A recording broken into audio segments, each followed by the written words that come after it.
Okay, this is a continuation of the previous lecture where I got interrupted by a phone call, but that's okay because it was getting a little long anyway.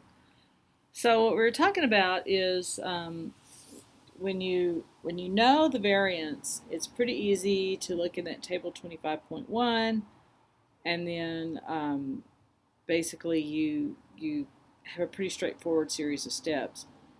Problem is, what happens when you don't know the variance?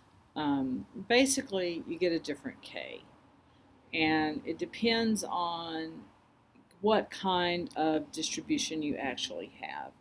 So I'm going to skip over a little bit this discussion because we don't really need this, and I want to backtrack just a little bit and make a definition or two of some important concepts. So there's a distribution known as a student's t distribution. And basically it's used when the variance is unknown and when you have small sample sizes.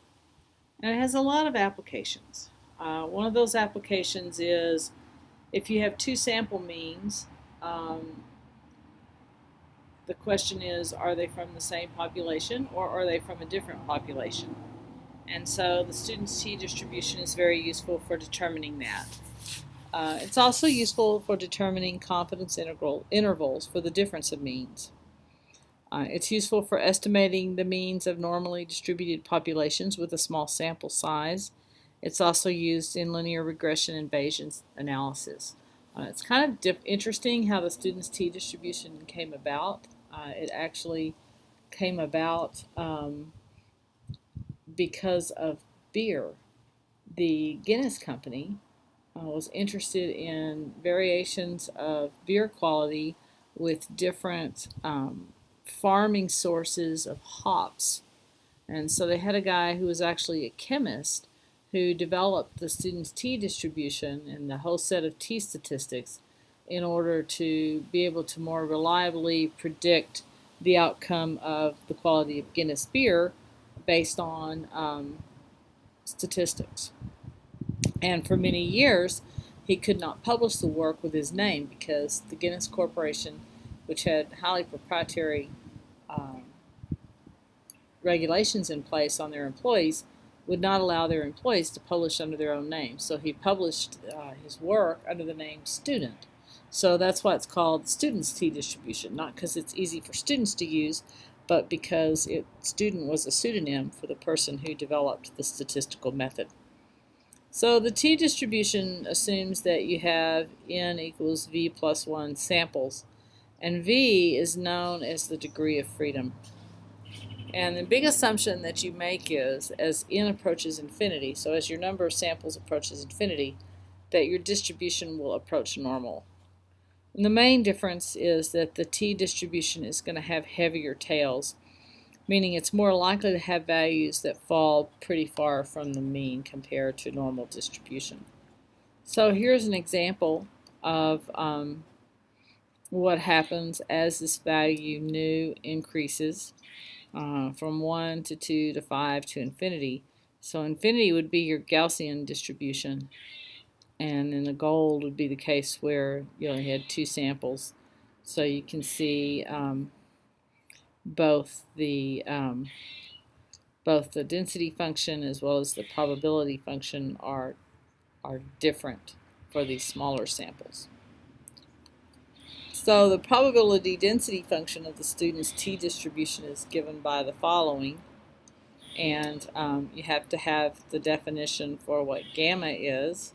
You notice it's not exponential anymore, so it does differ from the normal distribution or Gaussian distribution. The gamma function is given below. It changes for whether you're even or odd. So if your number of samples or your number of degrees of freedom is even, then the gamma function's given in the top equation. If it's odd, it's given in the bottom equation. It primarily differs by the last two terms. I believe this is a misprint, and this actually needs to be a pi. I can look that up for you later. But anyway, so here is the definition of the gamma function. So if we have an unknown variance, what we first have to do is, and this is lowercase gamma, we have to choose a confidence interval that we're interested in. And then from that, we determine the solution of the following equation. So table A9 gives tabulated values of C given a selected gamma for n-1 degrees of freedom.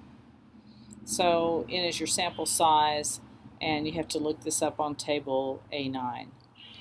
From there, you compute the mean x bar and the variance is s squared of the samples x1 to xn, and then you compute k is cs over the square root of n. So s is replacing your standard deviation sigma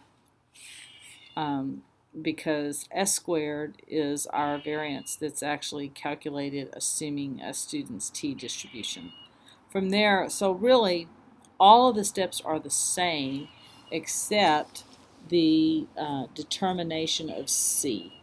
The determination of C comes from looking on a table. Here are the tables. Here are your number of degrees of freedom, so ranging from 1 to infinity. Given an f sub z, here are your values of z. So this allows you, for example, for 9 degrees of freedom, if we come over here and look at f sub z of 0.95, which would be your 95% confidence, for 9 degrees of freedom, z is 1.83. So z is analogous to c. Okay, well, figure 528 compares t distribution with a normal distribution. You can see that in that table you've got shorter confidence intervals. So if you know your variance, you have a shorter confidence interval, and that's considered a good thing.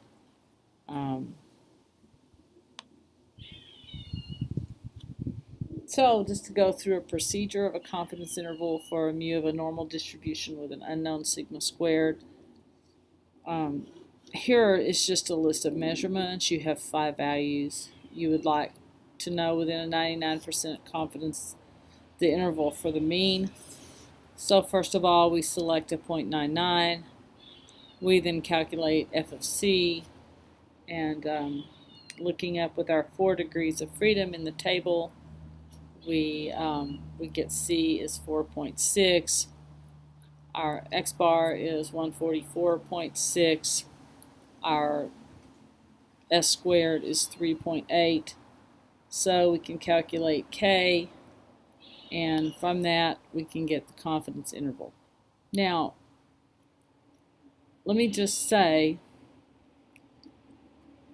you may be asking, okay, we have these 5 values.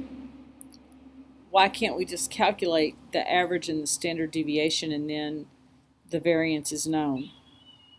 But what you have to remember is this is not a complete population. So this is a sample population. So the variance that you might calculate from the sample population is not, as a general rule, the variance that you get for the population itself. So this is a sample of the population. You're trying to determine, if you wanted to know the mean of the population, then how would you determine that given this very small sample size? When you do this for 0.99, you get a confidence interval of a little over 8. Now, if you knew the variance of the population and it was equal to the sample variance, then your confidence interval would be less than 4, so, or just over 4. So your confidence interval is almost twice as long when you don't know the variance compared to when you do know the variance. Now, how would you know the variance? That would just have to be something you were known or given about the population. So this is just some formalism to put around what we just discussed.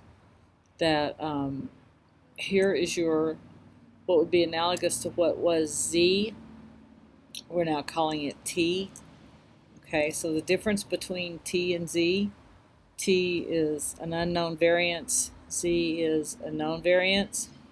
You then calculate S squared. So this is your calculated variance from your sample. You're using n minus 1 degrees of freedom instead of n because this is sample data. And so that's how you would get your S squared, which was used in the previous example. And we're making the same assumption about our independent normal random variables so that you get your random variable Z that's been scaled and shifted. So you see the comparison between the student's t distribution and the normal distribution, where in the normal distribution you're using sigma squared variance, which is known. In the t distribution, you're basically going to have to use a sample variance.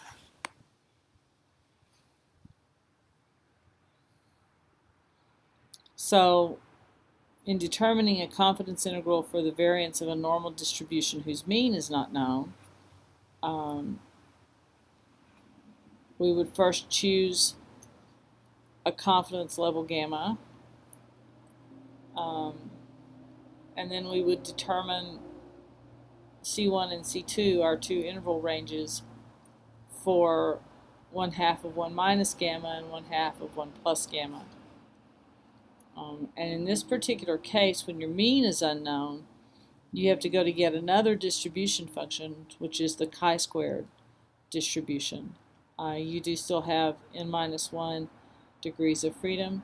Just in this particular case, the mean is not known. So let me go back one more time and say that we're talking the mean of the population not being known. Obviously, if you're given a list of samples, you can calculate an average.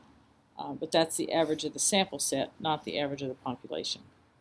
So the steps are pretty much the same when you're trying to work with the chi-squared distribution. It's basically the same procedure. N minus 1 degrees of freedom, you'll get a confidence range for a given confidence level. So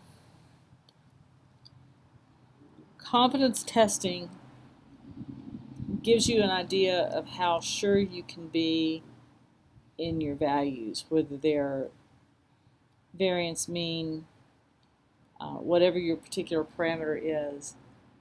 It lets you know what the range of confidence is that you can have, or given a certain range of values, it lets you know how confident you can be that your parameter falls within that range. And so it leads to some important statistical testing in data sets.